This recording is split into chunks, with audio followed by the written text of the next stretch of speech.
Surah 12. Yusuf. Context. When and why revealed. The subject matter of this surah indicates that it was revealed during the last stage of the Prophet's residence at Mecca, when the Quraysh were considering the question of killing, exiling, or imprisoning him. At that time, some of the disbelievers asked a question to test his claim to prophethood: why did the Israelites go to Egypt? They knew that the story was not known to the Arabs since there was no mention of it in their traditions, and the Prophet had never referred to any knowledge of it in the past.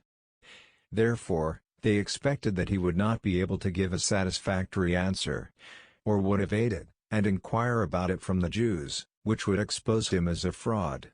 Contrary to their expectations, God revealed the whole story of Prophet Joseph, and the Prophet recited it on the spot. This put the Quraysh in a very awkward position, because it not only foiled their scheme, but also cautioned them to consider their behavior, and compare it to the treachery displayed by the brothers of Prophet Joseph. The fact is, that by applying this story to the conflict, the Quran had made a bold and clear prophecy which was fulfilled literally, by the events that happened in the succeeding 10 years. Hardly 2 years had passed after its revelation, when the Quraysh conspired to kill the Prophet, like the brothers of Prophet Joseph, and he had to emigrate from Mecca to Medina, where he gained the same kind of power as Prophet Joseph had gained in Egypt. Again, in the end, the Quraysh had to humble themselves before him, just like the brothers of Prophet Joseph, when they humbly requested, "Show mercy to us, for God rewards richly those who show mercy." Verse 88. And Prophet Joseph generously forgave them, even though he had complete power to wreak vengeance on them, saying, "Today no penalty shall be inflicted on you. May God forgive you, He is the greatest of all those who forgive." Verse 92. The same story of mercy was repeated, when after the conquest of Mecca, the fallen Quraysh stood meekly before the Prophet, who had the power to inflict vengeance on them for their cruelty towards him. But instead, he merely asked them, "What treatment do you expect of me now?" They replied, "You are a generous brother, and the son of a generous brother." At this, he very generously forgave them, saying, "I will give the same answer to your request that Joseph gave to his brothers. Today no penalty shall be inflicted on you, you are forgiven." The topics of discussion. The story of Joseph is not a mere narrative, but God uses it as usual, for the propagation of the message in the following ways. Throughout the narrative, the Quran has made it clear that the faith of the prophets Abraham, Isaac, Jacob, and Joseph, God's peace be upon them all, was the same as that of Prophet Muhammad, and they invited the people to the same message as Muhammad was inviting the Quraysh. Then it places the characters of Prophet Jacob and Prophet Joseph side by side, with the characters of the brothers of Joseph, the members of the trade caravan, the court dignitary, Al-Aziz of Egypt, his wife, the women, and the rulers of Egypt. It's as if a silent question is posed to the reader, to contrast the former characters molded by Islam, on the worship of one God and belief in the hereafter, with the latter molded by disbelief, kufr, and ignorance, and decide which of these two patterns you should emulate. The Quran has used this story to bring forth another truth: God carries out whatever He wills, and man can never change God's plan, or prevent it from happening. Nay, often man adopts a plan to carry out his evil designs, but to his dismay, he only finds that he has done something which is contrary to fulfilling his objectives, and only conducive to the divine plan. The brothers of Prophet Joseph cast him into the well, believing they had removed the obstacle which distracted their father's love from them. In fact, they had only paved the way for the divine purpose of making him the ruler of Egypt, before whom they would eventually humble themselves. Likewise, the wife of Aziz had caused Prophet Joseph to be sent to prison, thus providing the opportunity for him to become the ruler of Egypt, and for her to eventually confess her plot publicly and shame herself. These are not the only examples which prove that if the whole world were united to bring about the downfall of one whom God willed to raise high, it would never succeed. The plan that was devised by the brothers to degrade Prophet Joseph was only used by God for the success of Joseph, and for the humiliation and disgrace of his brothers. Equally, if God willed the downfall of someone, no amount of support could save him. Moreover, the story contains other lessons for those who intend to follow the way of God. Firstly, it teaches that one should remain within the limits prescribed by the divine law, since success and failure is the decision of God. Therefore, if one adopts pure aims and lawful measures, but fails, at least one will escape humiliation and disgrace. On the other hand, the one who adopts an impure aim and unlawful measures shall not only meet with humiliation and disgrace in the hereafter, but also runs the risk of humiliation and disgrace in this world. Secondly, it teaches us that those who exert themselves for the cause of truth and righteousness, and entrust all their affairs to God, receive consolation and comfort from Him. This helps them face their opponents with confidence and courage, and they do not lose heart when they encounter the apparently terrifying measures employed by their powerful enemies. They will persevere in their task without fear, and trust the results to God. Lastly, the greatest lesson in the story is that if the believer possesses true Islamic character, and is endowed with wisdom, he can conquer a whole country with the strength of his character alone. The marvelous example of Prophet Joseph teaches us that a man of high and pure character comes out successful, even in the most adverse circumstances. When Prophet Joseph was taken to Egypt, he was only a teenager of 17 years, a foreigner, all alone, without any provisions, and sold there as a slave. And the horrible condition of the slaves during that period is known to every student of history. He was then charged with a heinous moral crime, and sent to prison for an indefinite term. But throughout this period of affliction, he reflected the highest moral qualities, which raised him to the highest rank in the country. Final note: the story of Prophet Joseph as given in the Quran differs very much in its details from that given in the Bible and the Talmud, but the three generally agree on the key events.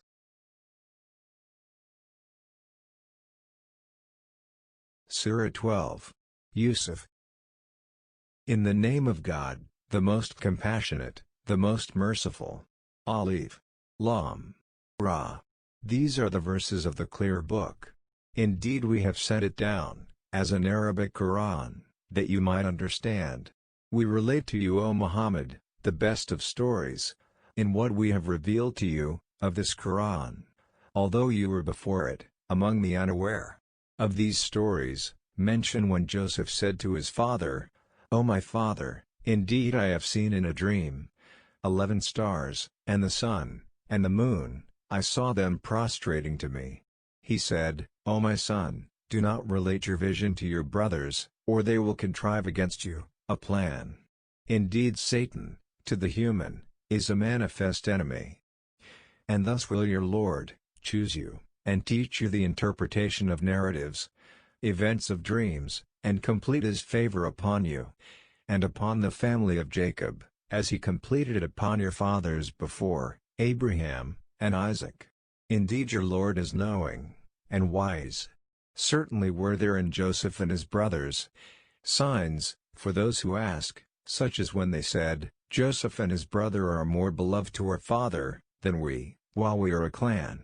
Indeed our father is in clear error. Kill Joseph, or cast him out, to another land. The countenance, attention, of your father, will then be only for you, and you will be after that, a righteous people. Another of them said, Do not kill Joseph, but throw him into the bottom of the well. Some travelers will pick him up, if you must do something. They said, O our father, why do you not entrust us with Joseph, while indeed, we are his sincere well-wishers? Send him with us tomorrow, that he may eat well, and play. And indeed, we will be his guardians. Jacob said, Indeed it saddens me, that you should take him, and I fear that a wolf would eat him, while you are not paying attention to him." They said, "If a wolf should eat him, while we are a strong clan, indeed, we would then be losers." So when they took him out, and agreed to put him into the bottom of the well, but we inspired to him, "You will surely inform them some day about this affair of theirs, while they do not perceive." And they came to their father, at night, weeping. They said, "O our father, indeed we went racing each other, and left Joseph with our possessions, and a wolf ate him. But you would not believe us, even if we were truthful." And they brought upon his shirt false blood. Jacob said, "Rather, your souls have enticed you to something, so patience is most fitting. And God is the one sought for help against that which you describe." And there came a company of travelers, then they sent their water drawer. And he let down his bucket. He said, "Good news! Here is a boy." And they concealed him, taking him as merchandise, and God was knowing of what they did. And they sold him for a reduced price, a few dirhams. And they were, concerning him, of those content with little. And the one from Egypt who bought him, said to his wife, "Make his residence comfortable. Perhaps he will benefit us, or we will adopt him as a son." And thus we established Joseph in the land, that we might teach him the interpretation of events, dreams. And God is predominant over his affair, but most of the people do not know. And when he, Joseph, reached maturity, we gave him judgment and knowledge. And thus we reward those who strive for excellence. And she, in whose house he was, sought to seduce him. She closed the doors, and said, "Come, you." He said, "I seek the refuge of God. Indeed he is my master, who has made best my abode. Indeed wrongdoers will not succeed." And she certainly determined to seduce him. And he would have inclined to her, had he not seen the proof, sign, of his Lord, and thus, it was that we should avert from him evil and immorality. Indeed he was of our chosen servants. And they both raced to the door, and she tore his shirt from the back, and they found her husband at the door. She said, "What is the recompense of one who intended evil for your wife, but that he be imprisoned, or a painful punishment?" Joseph said, "It was she who sought to seduce me." And a witness from her family testified, "If his shirt is torn from the front, then she has told the truth, and he is of the liars. But if his shirt is torn from the back, then she has lied, and he is of the truthful." So when he, her husband, saw his shirt torn from the back, he said, "Indeed it is of your women's plan. Indeed your plan is great vehement. Joseph, ignore this, and my wife, ask forgiveness for your sin. Indeed you were of the sinful." And women in the city said, "The wife of Al-Aziz is seeking to seduce her slave boy, he has impassioned her with love. Indeed we see her to be in clear error." So when she heard of their scheming, she sent for them, and prepared for them a banquet, and gave each one of them a knife, and said to Joseph, "Come out before them." And when they saw him, they greatly admired him and cut their hands, and said, "Perfect is God, this is not a man, this is none but a noble angel." She said, "That is the one about whom you blamed me. And I certainly sought to seduce him, but he firmly refused.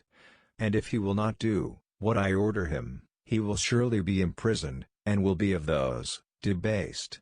He said, "My lord, prison is more to my liking than that to which they invite me. And if you do not avert from me their plan, I might incline toward them, and thus be of the ignorant." So his lord responded to him, and averted from him their plan.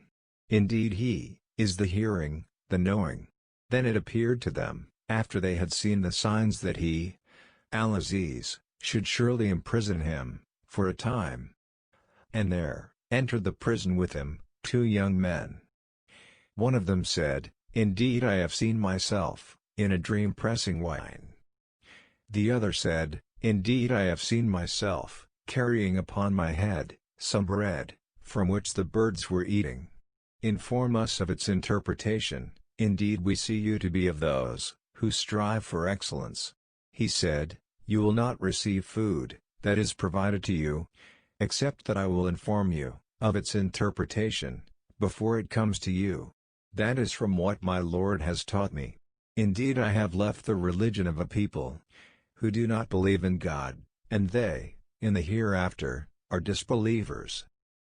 And I have followed the religion of my fathers, Abraham, Isaac, and Jacob. And it was not for us to associate anything with God. That is from the favor of God upon us, and upon the people, but most of the people are not grateful. O my two companions of prison, are separate lords better? Or God, the one, the prevailing?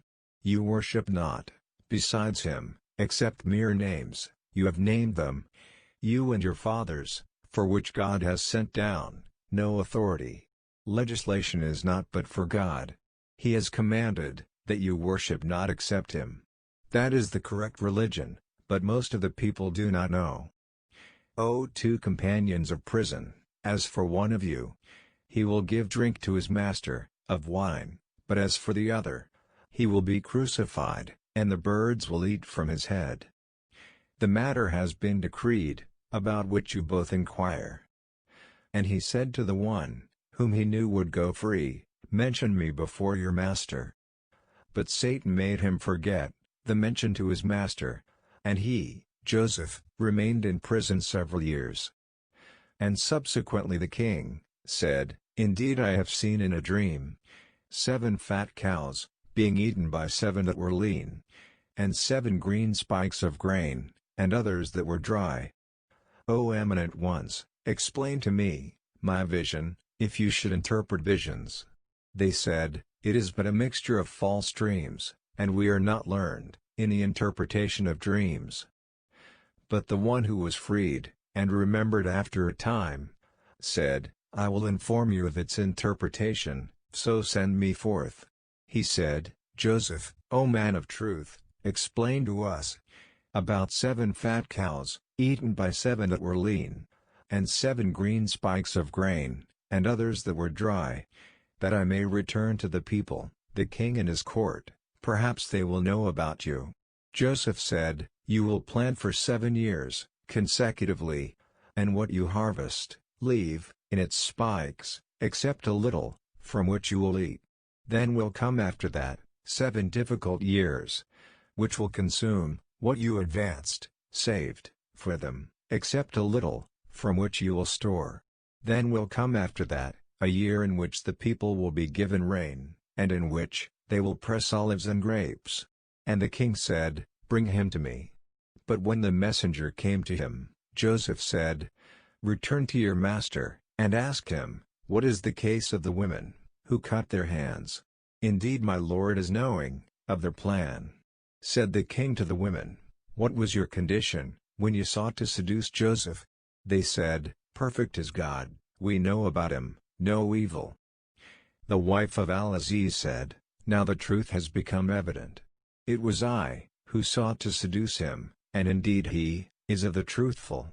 That is so, he, Al-Aziz, will know that I did not betray him in his absence, and that God does not guide the plan of betrayers.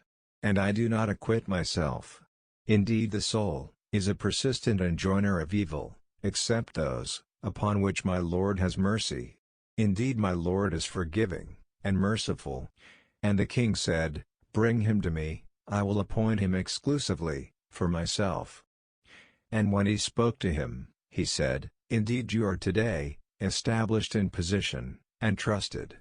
Joseph said, "Appoint me over the storehouses of the land.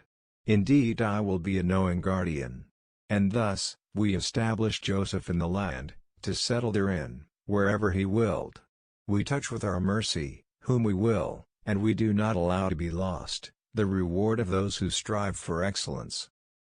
And the reward of the hereafter is better for those who believed, and were fearing God. And the brothers of Joseph came seeking food, and they entered upon him. And he recognized them, but he was to them unknown. And when he had furnished them with their supplies, he said, Bring me a brother of yours, from your father. Do not you see that I give full measure, and that I am the best of accommodators? But if you do not bring him to me, no measure will there be hereafter for you, for me, nor will you approach me." They said, "We will attempt to dissuade his father from keeping him, and indeed we will do it." And Joseph said to his servants, "Put their merchandise into their saddlebags, so they might recognize it, when they have gone back to their people, that perhaps they will again return." So when they returned to their father, they said, "O our father, further measure has been denied to us, so send with us our brother, that we will be given measure. And indeed we will be his guardians." He said, "Should I entrust you with him, except under coercion, as I entrusted you with his brother before? But God is the best guardian, and he is the most merciful of the merciful." And when they opened their baggage, they found their merchandise returned to them. They said, "O our father, what more could we desire? This is our merchandise, return to us. And we will obtain supplies, food, for our family, and protect our brother, and obtain an increase of a camel's load, that is an easy measurement."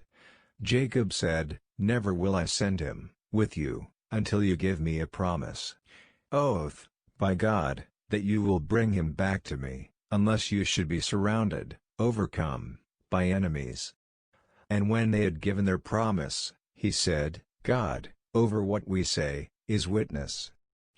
And he said, "O my sons, do not enter from one gate, but enter from different gates, and I cannot avail you against the decree of God at all.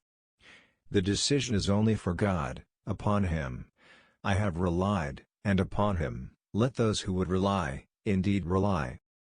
And when they entered from where their father had ordered them, it did not avail them against God at all, except it was a need, concern, within the soul of Jacob, which he satisfied. And indeed he was a possessor of knowledge, because of what we had taught him, but most of the people do not know. And when they entered upon Joseph, he took his brother to himself. He said, "Indeed I am your brother, so do not despair over what they used to do to me." So, when he had furnished them with their supplies, he put the gold measuring bowl into the bag of his brother. Then an announcer called out, "O caravan, indeed you are thieves." They said, while approaching them, "What is it you are missing?" They said, "We are missing the measure of the king. And for he who produces it is the reward of a camel's load, and I am responsible for it." They said, "By God, you have certainly known that we did not come to cause corruption in the land, and we have not been thieves." They, the accusers, said, "Then what would be its recompense, if you should be liars?" The brothers said, "Its recompense is, that he, in whose bag it is found, he himself, will be its recompense, thus do we recompense the wrongdoers." So he began the search, with their bags, before the bag of his brother. Then he extracted it from the bag of his brother. Thus did we plan for Joseph. He could not have taken his brother, within the religion, law, of the king, except that God willed. We raise in degrees, whom we will, but over every possessor of knowledge, is one more knowing. They said, "If he steals, a brother of his has stolen before." But Joseph kept it within himself and did not reveal it to them. He said, "You are worse in position, and God is most knowing of what you describe." They said, "O Aziz, indeed he has a father, who is an old man, so take one of us, in place of him. Indeed we see you of those, who strive for excellence." He said, "I seek the refuge of God, to prevent that we take except him, with whom we found our possession. Indeed we would then be unjust." So when they had despaired of him, they secluded themselves, in private consultation. The eldest of them said, "Do you not know that your father has taken upon you an oath by God, and that before you failed in your duty to Joseph? So I will never leave this land, until my father permits me, or God decides for me, and he is the best of judges. Return to your father, and say, O our father, indeed your son has stolen, and we did not testify, except to what we knew. And we were not witnesses of the unseen. And ask the city, in which we were, and the caravan, in which we came, and indeed we are truthful. Jacob said, Rather, your souls have enticed you to something, so patience is most fitting. Perhaps God will bring them to me, all together. Indeed it is He who is the knowing, the wise. And he turned away from them, and said, O my sorrow over Joseph! And his eyes became white from grief, for he was of that, a suppressor. They said, By God, you will not cease remembering Joseph, until you become fatally ill, or become of those who perish. He said, I only complain of my suffering, and my grief to God, and I know from God, that which you do not know. O my sons, go and find out about Joseph, and his brother, and despair not of relief from God. Indeed no one despairs of relief from God, except the disbelieving people. So when they entered upon him, Joseph, they said, O Aziz, adversity has touched us, and our family, and we have come with goods, poor in quality, but give us full measure, and be charitable to us. Indeed God rewards the charitable. He said, Do you know what you did with Joseph and his brother when you were ignorant? They said, Are you indeed Joseph? He said, I am Joseph, and this is my brother. God has certainly favored us. Indeed he who fears God, and is patient, then indeed God does not allow to be lost the reward of those who strive for excellence. They said, By God, certainly has God preferred you over us, and indeed we have been sinners. He said, No blame will there be upon you today. God will forgive you, and he is the most merciful of the merciful. Take this, my shirt, and cast it over the face of my father, he will become seeing. And bring me your family, all together. And when the caravan departed from Egypt, their father said, Indeed I find the smell of Joseph, and would say that he was alive, if you did not think me weakened in mind. They said, By God, indeed you were in your same old error. And when the bearer of good tidings arrived, he cast it over his face, and he returned once again, seeing. He said, Did I not tell you, that I know from God, that which you do not know? They said, O our father, ask for us forgiveness of our sins, indeed we have been sinners. He said, I will ask forgiveness for you, from my Lord. Indeed it is he, who is the forgiving, the merciful. And when they entered upon Joseph, he took his parents to himself, embraced them, and said, Enter Egypt, God willing, safe and secure. And he raised his parents upon the throne, and they bowed to him in prostration, and he said, O my father, this is the explanation of my vision of before. My Lord has made it reality.